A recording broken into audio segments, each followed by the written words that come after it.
Welcome everybody to season 5, episode 21 of Oz Media's Motivate Me 313 podcast. It's been a while, but we are glad that we are officially back, and we wanted to make sure that when we came back that we will be discussing a topic that is important to our community, and that is about ICE. And so the title of this episode is Real Talk: What is happening with ICE right now? And our guest for today is Jessica Ayoub. Go ahead and give Jessica a round of applause. Jessica is the Deputy Political Director for American Civil Liberties Union of Michigan. So shout out to Jessica for coming on today. This is not an easy conversation, but we are going to try to make this a factual and informative conversation for you all at home. So make sure you listen and share this to anyone that you think can benefit from this conversation. You can follow us on all of our socials. We're on YouTube, Facebook, Instagram, TikTok, Apple, Spotify podcasts, all under Oz Media. You can find all of our platforms on our website, ozmedia313.com. Shout out to the sponsors of the show: Juicebox, Holy Bowling, Wingfellas, Bates and Mocha, Chillbox, Medic Kebab, Hanley International Academy, The Family Doc, GE Preparatory Academy, and Royal Kebab. Yusuf, let's start off with our good friends over there at The Family Doc, and then we're going to officially get the show rolling. Shout out to The Family Doc. The Family Doc. Founded in 2021, the Family Doc Clinic and Urgent Care provides comprehensive primary and urgent care services with a patient-centered approach. Their competitive advantage lies in delivering high-quality, flexible care with same-day appointments and walk-in options. So if you twisted your ankle while playing basketball, go to the Family Doc. Your baby has got a cold and you have no scheduled appointment?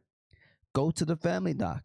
With 3 locations in Dearborn Heights, Hamtramck, and Allen Park, the Family Doc team can take care of you anywhere and anytime. So make sure you stop by the Family Doc, where they strive to make healthcare seamless, stress-free, and accessible when patients require it the most. Okay, we are officially back. So Jessica, first and foremost, tell us a little bit about yourself. I know I mentioned your role at ACLU, but can you tell us, exactly what that consists of, and just anything you would want the audience to know about yourself before we start diving into the actual conversation? Yeah, absolutely. Thanks so much for having me today. As Omar said, my name is Jessica Ayoub, and I'm the Deputy Political Director at the American Civil Liberties Union of Michigan. And as an organization, we exist to defend and protect the rights of everyone in the United States under the U.S. and Michigan Constitution here in Michigan. So my role is sort of a long title that effectively means I spend a lot of my time working in community with partner organizations and volunteers, making sure they have the information about how to protect and defend their rights, and how to take action and speak out against what's happening here in Michigan and across the country. I love that. I love that. And you guys are doing amazing work. I know that you guys are standing up for a lot of people out there who are going through their own situations. So thank you for everything. And I always see ACLU in a lot of events. So we appreciate you guys. So, we're here to talk about ICE. And there's been an uptick in ICE activity, especially in this southeast region of Michigan. And so can you explain what exactly is driving that? Yeah, so I think I'll start first by sort of explaining to folks that the entire state of Michigan is actually considered a border zone when it comes to immigration enforcement. The reason for that is we are surrounded by water on all sides, and that means that Immigration and Customs Enforcement, or ICE, and Customs and Border Protection, or CBP, claim the authority to engage in immigration enforcement within 100 miles of an open port of entry. And so here in Southeast Michigan, what you see is, right, we are 30 or so minutes from the border with Canada. And so just the geographic factor drives that. But also, we are seeing from the Trump administration in particular, they are turbocharging immigration enforcement. We're seeing it across the country, and they have made it clear that their objective as an administration is to engage in mass deportations and engage in targeting immigrant populations across the country, and to deport folks from the United States. Interesting. I never took that into consideration, but I guess so. We're one of those states that is probably top of the board, especially ones maybe even down south to near Mexico and things like that. So I could only imagine.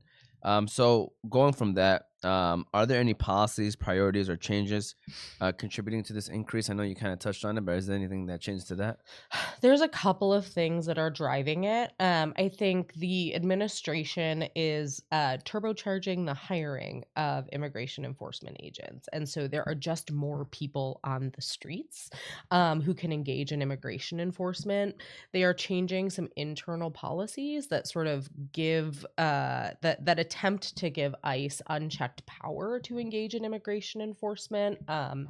And really they are giving sort of an edict to immigration officers across the country to really turbocharge the arrest and detention of immigrants.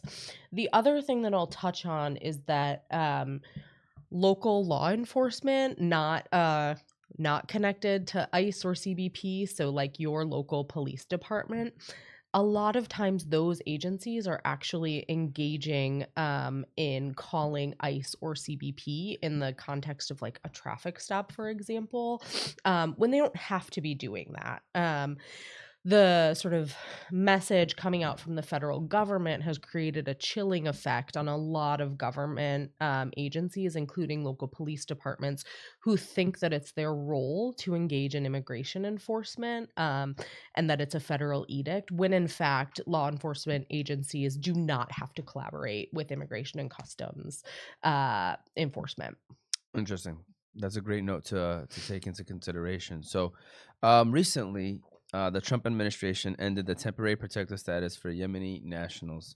What does that mean for those that are here? They don't have their citizenship. Sure. So, the first thing I'll say is that this is not the first country that the administration has targeted, but effectively, what this means is that the Trump administration has said that anyone who is from Yemen and has TPS or temporary protected status uh, will need to leave the country when that status expires. A couple of things I'll say about that is one, we can expect a legal challenge to that order. There are organizations across the country who are working to block orders like this because they are. They have a great potential to put people at risk if they are forced to go back to their home country. And in particular, in the course of those legal proceedings, what we would hope for is that there is a pause on folks being forced to leave the country while the legal proceedings happen, so we can get a final order from the judge. I say that with a really big caveat that I'm not an attorney. And of course, we always recommend that folks who have questions about their status consult their own immigration attorney to really understand the implications for them and their families. Thank you for that clarification. And so, going off of the judicial and administrative warrants, okay, Mhm. how do you verify these warrants, and what is the difference between them? And then, is there any resources that people can get when it comes to understanding the difference between these warrants? Yeah, great question. So there's a lot of chatter right now about judicial and administrative warrants. Um, an administrative warrant is because immigration is a civil proceeding and a civil offense. ICE has what's called an administrative warrant that they might serve to someone who is accused of committing an immigration related offense, whereas a judicial warrant is issued by a judge from a court. An administrative warrant is like initiated by immigration agents. Main way that you can tell the difference between these two documents is that on a judicial warrant, it's going to have the name of the court on the top, and it's going to say that it was signed by a judge. On an administrative warrant, it's going to initiate from Immigration and Customs Enforcement or CBP, not a court, right? So the main thing that we would tell folks to look out for is like a court name to determine that it's a judicial warrant. And then on an administrative warrant, you'll have an ICE agent who has signed it, not a judge. And so those are the main ways that you can tell the difference between the two documents. The reason that telling the difference between these two documents is so important right now is because an administrative warrant does not give immigration enforcement the ability to enter your home. In order for someone to enter your home with a warrant, it must be a judicial warrant signed by a judge. Same as in sort of like a criminal case, right? Someone can't just say, open up, I'm coming into your house. They need a warrant for that. And that's the same thing that we're looking for here. So if I'm gonna give a scenario, Mm-hmm. if an ICE agent comes to your house and they have an administrative warrant, should you like crack open your door and talk to them, or should you come outside and shut your door? Like, what advice would you give them? I would not open my door. Instead, what I would say is show me the warrant through the window or please slide it under the door. Okay. And then you would even walk out of the door. Mm-mm. Okay. I would keep it in because the minute you've walked out of the door, you've opened up the opportunity for them to physically serve you with the warrant and engage in the immigration proceedings. And I heard, I could be wrong, that if they can put eyes on the person, like let's say I open the door and I'm a Mhm. citizen, but someone is not a citizen, and I open the door and they see them, they have the right to come inside. That is not correct. Okay. Um, uh, Again, they need a judicial warrant to enter the home. And if they do have a judicial warrant and can enter the home, you still have rights, even if you are an immigrant, even if they do, even if they are sort of looking for you, right? In those cases, you still have the right to remain silent, right? You don't have to consent to a search of yourself or of your property. And you can invoke those rights by saying to the officer, I am remaining silent. You do not have consent to a search. Phrases like that will make sure that they know that you are not consenting to them violating your rights. Great start to this conversation so far. We're gonna take a quick break because Jessica is ripping through these questions and doing an amazing job at it as well. So let's go ahead and give a shout out to Chillbox Yusuf, and then we're gonna continue on. We hope that you are all taking note. Shout out to Chillbox. Chillbox Convenience Stores, a proud family-owned business, has established a strong presence throughout Southeast Michigan. Chillbox branded gas partners are Valero, Shell, BP, Amoco, and Sunoco gas stations. Their mission is simple: to deliver fast, friendly, and convenient service to their valued customers. With a wide range of snacks, refreshing beverages, and food options, all offered at competitive prices, they aim to satisfy every craving with a smile. With 40 locations and more coming soon, all across Southeast Michigan, their commitment extends beyond providing convenience. They strive to be a reliable and trustworthy resource for their local communities. So be sure to go chill at Chillbox. Again, shout out to Jessica, and then shout out to little bro Yusuf T. I don't think I gave him a shout out or before the show, so he's in the building as well. So what are the rights of individuals if approached by ICE at home, work, or in public spaces? I know we kind of touched on the home part, but now if you want to, give us a nice little bullet point of some of the rights that maybe you can just think of at this moment for individuals who are approached by ICE at home, work, or in public spaces. Yeah, those are great questions. So to continue on the thread of your rights at home, I think importantly, you do not have to open your door unless if they do not have a judicial warrant. We talked about this before, but this is the case where you're going to ask them to show you the warrant through the window, or you're going to ask them to slide it through the door because you don't want to be opening that door. You do not have to open that door. You also have the right to remain silent at home. In order to remain silent, you have to say out loud that you're remaining silent. And so you would just say something simple like, I'm choosing to remain silent. You have the right to ask for an attorney. And so you can always ask for your attorney if you have an immigration attorney. And then again, you don't have to consent to a search. They might pat you down, but you do not have to consent to like a search of your property or your person. When you're at work, many of those rights still exist. You have the right to remain silent. You have the right to not consent to a search. And immigration enforcement can't enter any private areas of a workplace, so like an employees only section, unless they have express permission from law enforcement or from the owners of that business. And so that is a really important thing to be mindful of. And then if you're in public, again, same things, right? Remain silent, invoke that right to remain silent by saying, I'm choosing to remain silent. You don't have to consent to a search. And then in all of these situations, if you're asked for your documentation, we recommend that you never provide false documentation, of course. If you're asked for your documents, provide them.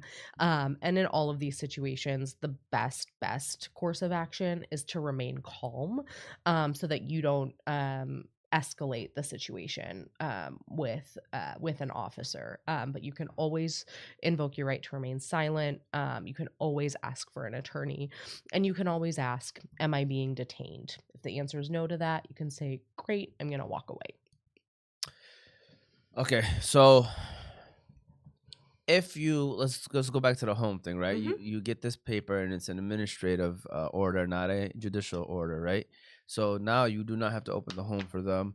Like you give them back their paper, and then you say, "All right, this is going nowhere. Mhm. I'm not doing nothing." Like, can you just walk away at that point, or like, what's Well, the? yeah, so you're in your home at that point, and so at that point you can say, I won't be opening the door. You do not have a judicial warrant.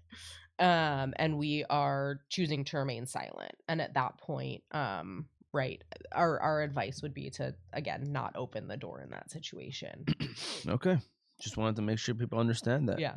And even at work and even in the public space, you still have those rights. Mm-hmm. But you keep repeating that you have to invoke it and actually exercise it by saying it. Yes. Like, what if you don't say it? Like, it becomes like that's when things can flare up because you're not speaking to them, you're not Exactly. communicating. Exactly. If you don't say out loud, I'm invoking my right to remain silent, that could fan the flames of the situation, certainly. Or they could accuse you of being non-cooperative, right? Which is what we don't want to happen. Okay, so it's important again to make sure you mention that you are exercising your right to remain silent in those situations. All right, don't just stay quiet and then ignore them because that's how things can um, turn for the worse. So, what steps can families take to prepare or protect themselves if a loved one is detained? Yeah. So I'm gonna rattle off a website really quick, and then talk through it. And can you So let us know what the website offers as well? absolutely. So, on the ACLU of Michigan website, aclumich.org, we have a guide called the Preparing Your Families Guide. This is a guide that we produced in collaboration with the Michigan Immigrant Rights Center. And it is sort of a step-by-step guide that families can read through to make plans for if someone in their family is impacted by immigration enforcement. This guide is available in multiple languages: Arabic, English, Spanish, French. But effectively, what this guide does is it tells you how you and your family should prepare. And there's a couple of things that we want to highlight from that guide. The first is getting your paperwork in order. So, if you have any documentation related to your immigration status, your proceedings, maybe that's your passport, your naturalization paperwork, any correspondence with your attorneys, make copies of all of that information, and make sure that someone has access to that information in the event that someone's detained. That paperwork can be a really helpful resource as someone is trying to navigate, right, communicating with their family or getting more information about their family. This is just really helpful information for everyone. And I would do that. We often recommend doing that for the entire family.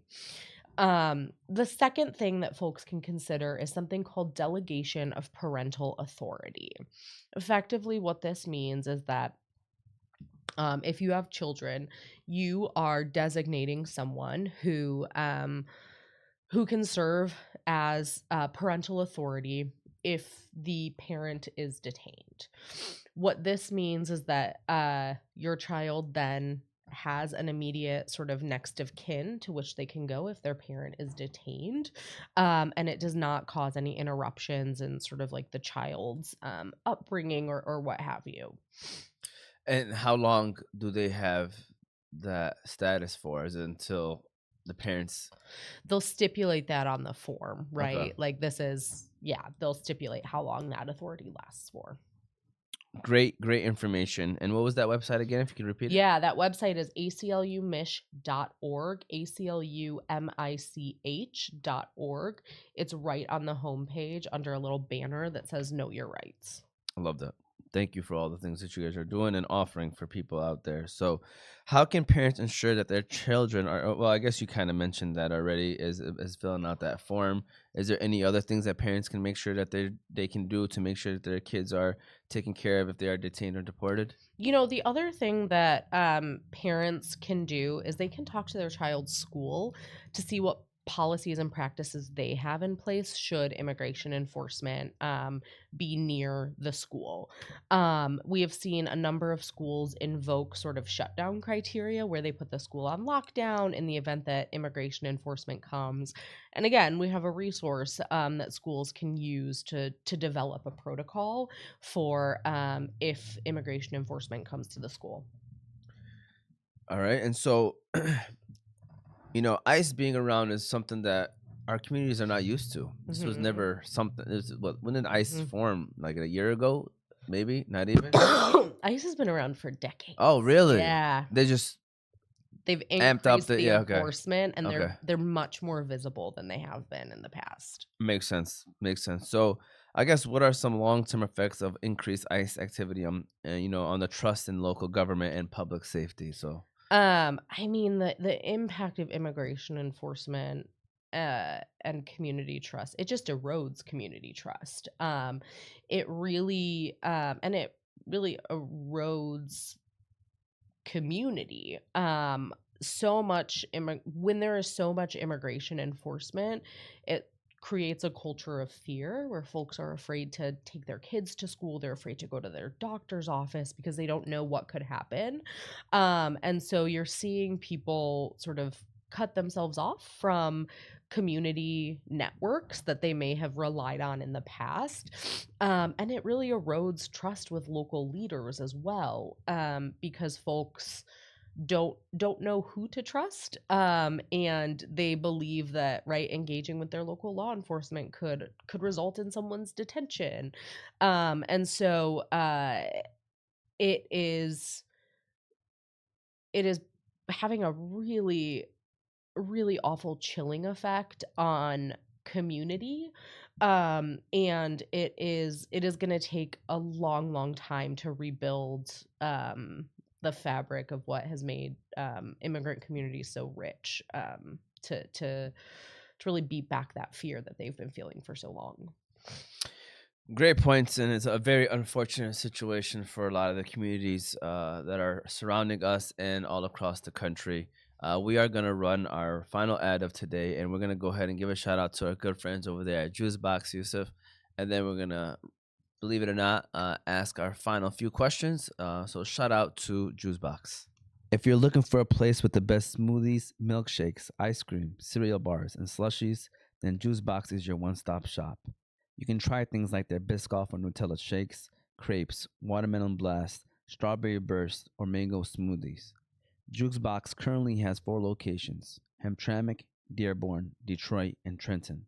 So be sure to stop by Juice Box and get ready to leave there with a big smile on your face.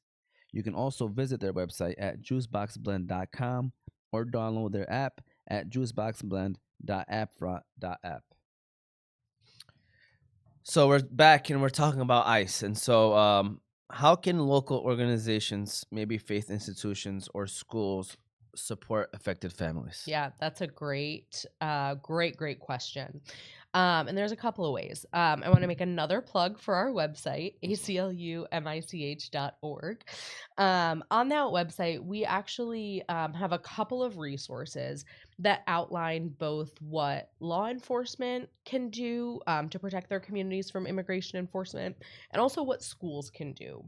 effectively what these letters sort of outline is right, the legal obligations of these organizations to protect their students and protect their school or protect their communities. So for law enforcement, for example, that sort of outlines that law enforcement shouldn't be calling immigration and customs enforcement in the course of like a normal traffic stop, right? Instead, they should be engaging in sort of like their day-to-day activity. They shouldn't be engaging in immigration enforcement. When they don't have to. It encourages them not to enter into formalized partnerships with immigration and customs enforcement. Excuse me. And it outlines really how they can protect their community, protect community trust. On the school front, this guide also sort of the school guide really outlines policies and practices that schools can implement to protect their students. I mentioned a couple previously that talk about sort of having shutdown criteria and things like that, but uh, there's also resources in there about like school policies that the organization can or that the school district can enter into, something like um, you know, refusing to admit ICE onto school premises, requiring warrants or what have you, instituting official policy that communicates very clearly to the community where the school district stands when it comes to immigration enforcement. And then the final piece I'll add on this is that this question is super timely right now because one of the first things that the Trump administration did was eliminate what's long been known as the sensitive locations policy that made off limits immigration enforcement at places like schools, places of worship, healthcare agencies. And actually, here in Michigan, there is a package of bills before the Michigan Senate right now that would reinstate sensitive location policies here in Michigan and would ban immigration enforcement at places like schools. This may be a dumb question or a great question. I don't know if it's going to fall in the middle. And that is, are they allowed to detain minors Yes, without the consent, obviously, of the parents? They can just. they can. Okay. And unfortunately, we have seen that. Yeah. Okay. I was just wondering how that would work too, but that's very unfortunate. So, are there any legislative or policy efforts underway to address these enforcements? Yeah, so I talked about it just a second ago, but Senate Bills 508 through 510 are a package of bills in front of the Michigan legislature right now that would do a couple of things. One is that it would establish sensitive location policies here in Michigan to bar immigration enforcement from places like schools. The other thing that it would do is that it would ban immigration enforcement from being masked. That's a really scary tactic that we've seen ICE engage in over the past couple of years, past couple of years, where they are unidentifiable and engaging in immigration enforcement while masked. And so this package of bills is in front of the Michigan legislature right now. And there is a really great group of lawmakers championing this legislation to help protect Michiganders. Thank you for sharing that information as well. I think that's important for people to understand that there are people out there fighting for their rights as well while this is all going on. So, can local government dictate how ICE operates? Like the wearing the mask stuff, you mentioned the places that they can go into. So, can local government dictate how ICE operates? Absolutely.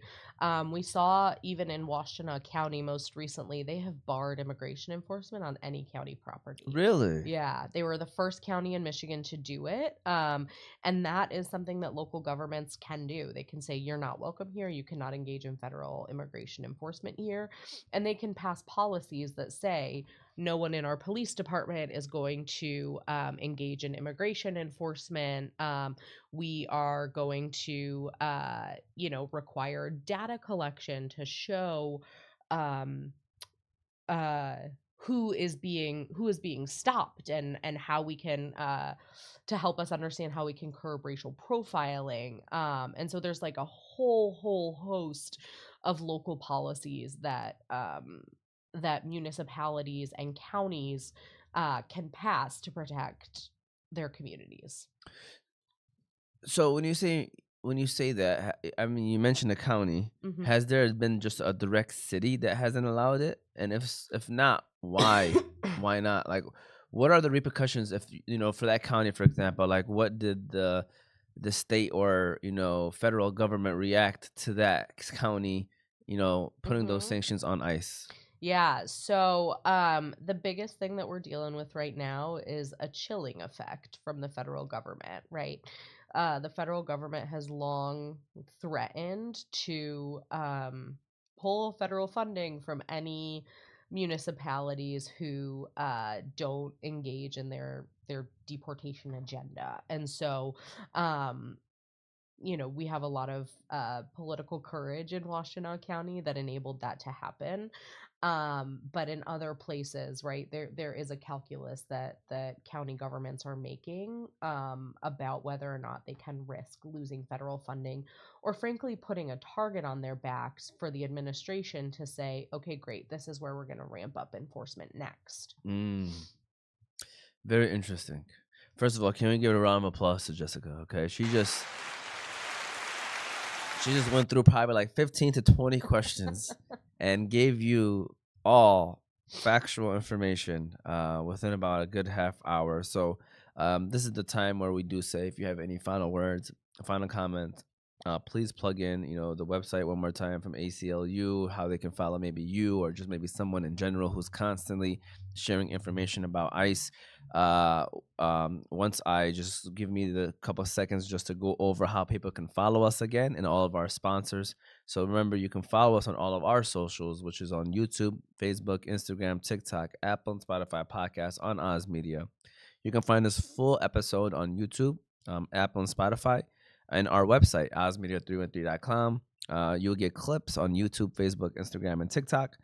Shout out to our sponsors: Juice Box, Holy Bowly, Wingfellas, Bates and Mocha, Chill Box, Malika Kebab, Hanley International Academy, The Family Doc, GE Preparatory Academy, and Royal Kebab. Jessica, the mic now is on you. Any final words and final comments? Maybe some words of advice or wisdom, or make people feel more comfortable, especially with everything going on in a time where there's a lot of question marks.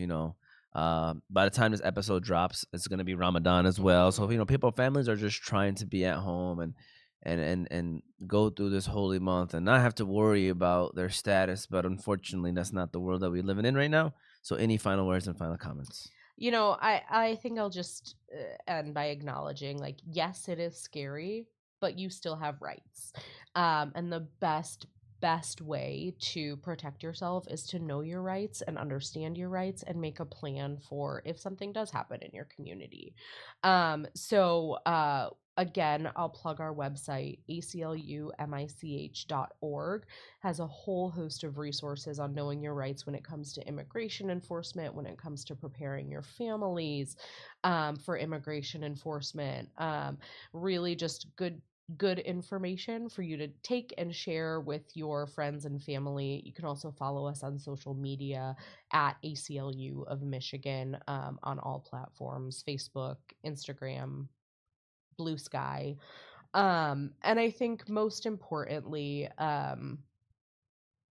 we are seeing places like Minnesota band together in community in ways that no one really could have imagined. And so, in the midst of something really horrible happening in the state, um, we have seen something really powerful and really beautiful about the power of community, and that sort of Midwestern resilience will carry us over here in Michigan as well. And so, while it's a very scary time, I have a lot of hope because of the richness of community here and the number of people who have come to us over the past several months saying, "I will do whatever it takes to protect people in my community."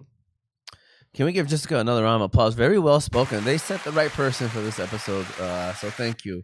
Seriously, and make sure you please you send our kind regards and thanks to everyone from ACLU for being a part of this and making sure that they're they're nonstop involved in the community and helping people get through whatever trouble that they may be going through. And you are right, we are in this together. I know this may be some stressful times for some families, but you do have the support, and like you mentioned, most importantly, you do have the rights. So don't forget that. And no matter what your status is, you still have rights. And if you have any questions, make sure you visit the website.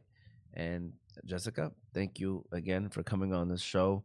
It was honor to have you. And if there's any other future situations that you feel the need that needs to be discussed, we are here for you as well. Thanks, Right? all. Really appreciate you having us today. Of course, this was season 5, episode 21 of Oz Media's Motivate Me 313 podcast. We hope that you learned something from this episode. Hopefully, you can share it with someone that may need to hear about it. And we will see you all next time. Thank you.